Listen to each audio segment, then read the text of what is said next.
이 검찰 수사 상황도 좀 저희가 마지막으로 짚어보려고 하는데 아시는 것처럼 도이치모터스 주가 조작 의혹 사건 뭐 재수사에 일단 서울공검이 들어간 상황이고 이 검찰의 수사 의지에 대해서는 저는 사실은 뭐 모든 방송에서 믿지 않는다 이제 위주의 주장을 하는 사람이거든요. 그럼에도 불구하고 어쨌든 뭐 검사들을 좀 보충한 지금 상황이라고 하니까 그리고 또한 더불어서 김건희에 대한 소환 일정도 14일로 지금 통보가 됐다라는 거죠. 14일이면은 잠깐 내일 모레잖아요. 그렇습니다. 내일 모레 그러면 만약에 김건희 이 소환 조사에 불응을 하게 되면 검찰은 체포도 당연히 해야 되는 거 아닌가요? 강제 구인할 수 있죠. 예. 근데 하겠냐고요. 그러니까 이거는 시궁에서 죄송합니다. 이거는 정상적인 정무 판단은 아니에요. 그러니까 오늘 몰라요. 그러면 그거는 뭐 박영식 앵커 말대로 믿지 않는 게 맞죠. 왜냐하면 여태까지 몇 년의 시간 동안 안 했던 거 아닙니까? 이제 와서 하겠냐고요. 근데 거기에 방점이 있는 겁니다. 이제 와서 해야 되면 해야 되는 이유가 있겠죠. 있습니다. 왜냐하면은 검찰은 있지 않습니까? 이 조직을 보호할 그 조직 보호에 대한 본능이 아주 강합니다. 그런데 윤석열은 자기의 선배입니다. 그렇기 때문에 윤석열은 어떤 그 선배 조직 보호의 차원 안에 들어가지만 김건희는 다르다고 보는 거죠. 그리고 검찰도 지금 뭐냐면은 자기 살 길을 찾는 겁니다. 자, 여기서 제가 오마이에서만 공개할 수 있는 게 하나가 있습니다. 이거는 뭐 왜냐하면 명태균 씨가 있지 않습니까? 이 사건에 깊이 개입되어 있고 검찰을 많이 왔다 갔다 하지 않습니까? 명태균 씨가 그 잘 아는 모 변호사한테 그 전화를 왔대요. 그래서 저한테 이제 아침에 카톡이 왔던데 그러더라고요. 명태균 이야기하는 게 검찰 분위기가 예전하고 많이 달라졌다. 자기가 보기로는 대선 전에 김건희에 대한 어떠한 처리는 하려고 하는 것 같다라는 이야기를 합니다. 자, 그럼 우리가 이제 이 대목에서 그렇게 생각하겠죠. 야, 그럼 지금까지 안 했는데 그걸 갖다가 어떻게 하냐 이렇게 물어볼 수도 있는데요. 실은 검찰이 지금 제가 알기로는 가지고 있는 증거는요. 신병철이 할 만큼 있습니다. 근데 그걸 안 했을 뿐이죠. 그래서 14일 날 그 소환 날짜를 정해줬다 그러지 않습니까? 14일 날 뭐 몸이 아파서 뭐 못 간다고 이런 식으로 이야기했다는 보도 나오더라고요. 그런데 그거 김건희 씨 정말 오판하는 겁니다. 그러면은 이제 첫 번째 불렀으니까 두 번째 날짜 조율하겠지. 뭐 조율하고 하면 가겠지.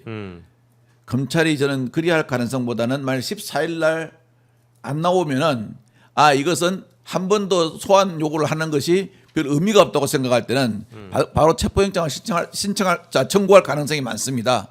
그래가지고 그 명 씨가 그런 의견을 줬답니다. 이 사람한테요. 대선 전에 신병을 처리할 것 같다. 대선 전에요? 그러면 얼마 안 남았는데. 그러니까요. 그래서도 안 믿는데 이분이 저한테 아침에 그런 카톡이 왔다고 저한테 보내주더라고요. 근데 뭐 명태균 씨가 검찰의 분위기를 뭐 사실 파악한다면 파악할 수는 있겠지만 검사들이 명태균 씨한테 김건희에 대한 신병을 어떻게 한다 만다를 그렇게 쉽게 흘려줄 만한 것 같지도 않은데. 흘려주지는 않더라도 묻는 거랑 핵심 포인트나 이런 걸 보면은 이것은 검찰이 요번에 옛날 내가 창원에 수사받던 거하고 좀 다르다는 걸 느끼겠죠. 또 이분이 또 뭐 정치 그 판에 왔다 갔다 하면서 얼마나 눈치가 굴었겠습니까? 그러니까 이제 그건 약간 감을 잡는 거죠. 감을 잡는 거고. 하여튼 최근에 보면 검찰에서 들려오는 말들이 나오는 정보들이 검찰 수사의 템포가 적극적으로 좀 변하고 있는 건 사실이다라는 것은 많이 나오고 있습니다. 검찰 입장에서도 지금 20일 지나면 22일 지나고 특검법 통과되고 하면 한 달 안에 사건 뺏기는 거거든요. 그러니까 아니 뺏겨버립니다. 사건 한 달 안에 뺏기는 거기 때문에 그러니까 지금 말씀하신 두 가지 측면. 그러니까 예를 들면 하나는 알리바이를 만드는 측면. 어차피 한 달이 지나면 이 사건의 수사 기록은 다 넘겨줘야 되고 그러면 넘겨받은 특별검사가 우리한테 와서 니네 여태 뭐 하셨어요? 라고 물어볼 수 있는 상황이에요. 그렇기 때문에 저희가 안 하려고 안 한 건 아닙니다. 저희가 이렇게까지 수사보고서도 만들어보고 이런 각도로도 접근을 해보고 해봤는데 그때는 어쨌든 살아있는 권력이라 저희가 쉽지 않았습니다. 라는 정도의 스탠스로 가는 게 이제 그렇게 되면 기소청으로 가는 겁니다. 그러니까 그렇게 정도의 스탠스로 가는 게 검찰 입장에서는 현실적인데 그게 아니라 여기서 우리가 더 적극적으로 베팅해보자라고 하면 뭡니까? 이 선거에 도움을 줘보자라고 판단을 하면 뭐 전격적으로 갈 수 있죠. 전격적으로 갈 수 있고 그 전격적으로 가는 거가 이런 방송에서 공공연히 시나리오로 얘기할 수 있다라는 것 자체가 살아있는 카드가 된 겁니다. 이제 그러니까 검찰 입장에서도 그렇게 딜을 한번 해봐라고 하면 제가 그래서 이제 와서 이걸 해야 된다면 예. 그 이제 와서의 딜이 가능한다면 검찰 입장에서는 얘기한 대로 도이치모터스 수사에 언론이 다 해줬던 거예요. 한 2년 전에. 언론 다 해줬어요. 네. 그리고 명태균 수사 이미 11월 초에 창원지검에서 수사보고서 만들었을 때 이미 그때 불러서 소환 진술 받고 기소할 수 있을 수준으로 정리해 놓은 거잖아요. 그러니까 그리고 그 녹취록 있지 않습니까? 네. 그거 전부 다 프로가 정리해 놨대요. 네. 그래가지고 그 에피소드가 하나 있습니다. 이제 녹취록을 갖다가 풀면은 그 녹취가 너무 많지 않습니까? 그럼 녹취록 갖다 주로 이제 AI 챗 GPT 있지 않습니까? 그걸 사용해서 풀어요. 그러면 이제 챗 GPT가 쭉 풀면 빠르잖아요. 네. 그런데 챗 GPT에 넣으니까 계속 삐삐삐삐 하는 거예요. 명태균 씨가 사투리를 많이 쓰니까 많이 챗 GPT를 사투리를 몰아넣는 거예요. 계속 삐삐삐삐 하니까 나중에는 그냥 이어폰 꽂고 이제 막 쓴다고 해먹었다 그러더라고요. 잘 못 알아들어서. 예. 재밌는 말씀도 또 해주셨고 정리를 하자면 김건희 씨의 경우에는 이제 세 가지가 있는 거죠. 그러니까 첫 번째가 고검에서 하는 그 재수사, 네. 주가 조작 재수가 있는 그렇죠. 거고, 예. 도이치건이죠. 예, 중앙지검에서 하고 있는 지금 공천 개입 의혹 관련된 게 명태균 하나가 건. 있고, 그리고 그 건진 관련된 것도 하나가 또 있는 거죠. 남부에 남부에서 있죠. 그러면 다 각기 다른 장소에서 각자가 동일한 인물을 가지고 다른 사안을 가지고 수사를 하고 있단 말이에요. 현재까지는 개별 사건들이죠. 그러면 이제 나중에 병합될 가능성도 있는 거죠. 특검에선 병합이 되겠죠. 예, 근데 그럼 그 전까지는 그 예를 들면 고검이면 고검대로, 지검이면 지검별로 자신들이 어쨌든 최대한 성과를 낼 수 있는 예를 들어서 스포트를 올리긴 해야 된다. 예를 들어서 중앙지검이 네. 성격적으로 신병 확보가 됐어요. 그러면 네. 중앙지검이 땡겨오겠죠. 네. 사건들을. 다 만약 땡겨서. 의지가 있다면 네. 뭐 그런 경우들도 있죠, 종종. 근데 그거의 전제는 그래서 뭐 오늘도 일부 그런 보도를 쓴 데가 있던데 그러면 고검, 중앙지검, 남부지검 중에 야 이거 우리가 먼저 입고시키는 데가 다 먹는 거야. 네. 이런 그러니까 소위 말하는 이런 판단들이 작동하기 시작하면 할 수 있죠.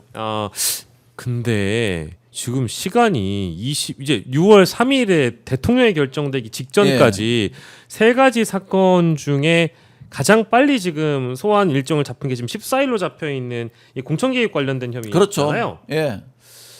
이것은 증거가 다 나와버렸지 않습니까? 그러면 그냥 구색 맞추기란 표현도 좀 그렇다.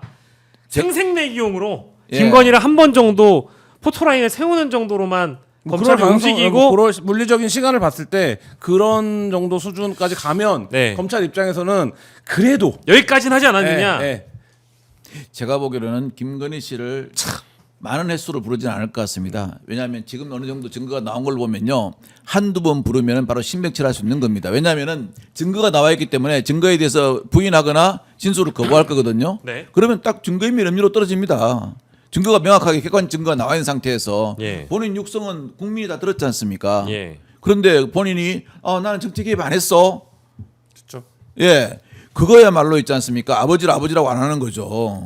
예. 그렇기 때문에 그렇게 말할 수는 없는 거고요. 지금 아마 그 김건희 씨 입장에서는 침대가 제일 좋을 겁니다. 침대요? 예. 왜요? 침대 누워가지고 아파. 머리도 아프고 발도 아프고 손끝도 아프고 다 아파. 이렇게 하는 게 최고입니다. 지금 그 방법이 뭐가 있습니까? 아이 우리 그 경정님이 방송 굉장히 많이 하시더니 이제 연기까지 하시는. 근데 지금 침대가 제일 좋을 것이다. 예. 딱 그것밖에 침대에서 버티게 하는 게 지금 제일 좋은 방법이지. 나머지는 방법이 없어요. 왜냐하면은 실은 증거가 다 나와버렸어요. 침대에서 버티다 안 되면 병원에서 버틸 겁니다. 예. 그러면 이제 119 부르겠죠. 증거 남기기 위해서. 예.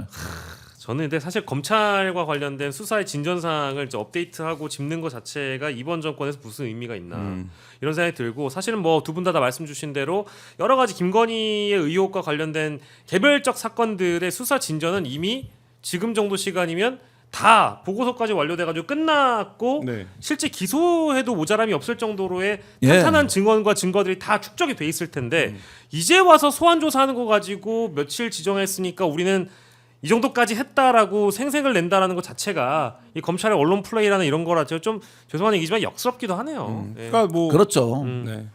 근데 검찰이 할 수 있습니다. 문재인 전 대통령 사례를 보면 진술이나 서면 조사 없이도 바로 기소하잖아요. 네. 검찰이 하려면 할 수는 있다. 네, 하려면 할 수는 있다. 근데 또 이렇게 해버리면 뭐 아까 말씀하신 문재인 전 대통령 건에 대한 수사의 속도나 뭐 이런 강도나 이런 측면에서 좀 비교가 되잖아요. 그럼요. 그렇죠. 그러면 이것도 저는 사법의 형평성이라는 측면에서 결국 유권자한테 영향을 주는 거거든요. 네. 검찰의 행위라는 게. 맞습니다. 예. 참 그러니까 진작에 그랬어야죠. 진작에 다 마무리했었어야 네, 6월 4일부터 시작될 겁니다. 네. 그래요? 이미 전망을 주셔가지고. 그러니까요. 예. 저희가 오늘 굉장히 많은 내용들 여러분들과 함께 다뤄봤습니다. 내가 알아서 할게님, 하하호호님, 타니님, HYP님, 비진님, 문18님 감사드리고요. 저희 설문조사가 지금 진행되고 있었던 상황인데 요거 잠깐 마무리해 주시면 소개해드리고 저희가 방송을 좀 종료해볼까 합니다. 마무리 좀 해주시면 1,300분 정도가 투표를 해주셨는데요. 예, 김문수 국민의힘 대선 후보 망언 집중 가장 문제적 발언은 무엇이었나요? 라는 투표를 저희가 붙여봤습니다. 제주 4.3은 명백하게 남로당이 일으킨 폭동이다라는 이제 발언이 39% 제일 많은 비중을 얻었네요. 전광훈 목사 대한민국 자유민주주의 수호자 발언 34% 비슷하네요. 의외로 춘향전은 점점점 변사또 이거 발언 있잖아요. 예. 이게 16% 그리고 방송 청와대 문화예술 좌익들 빨갱이 커밍아웃했다. 이제 이런 발언이 10% 무려 1,400분이 투표를 해주셨습니다. 이제 이렇게 저희 여론들을 좀 확인을 좀 해봤고요.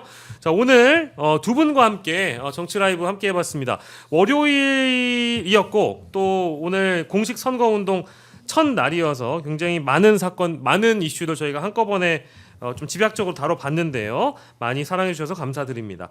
오늘 두 분과 월요일 방송 함께했습니다. 김환 한결의 21 기자 그리고 민주당 중앙선대위 신속대응단 부단장 박관천 전 경정과 함께했습니다. 두 분 고생하셨습니다. 감사합니다.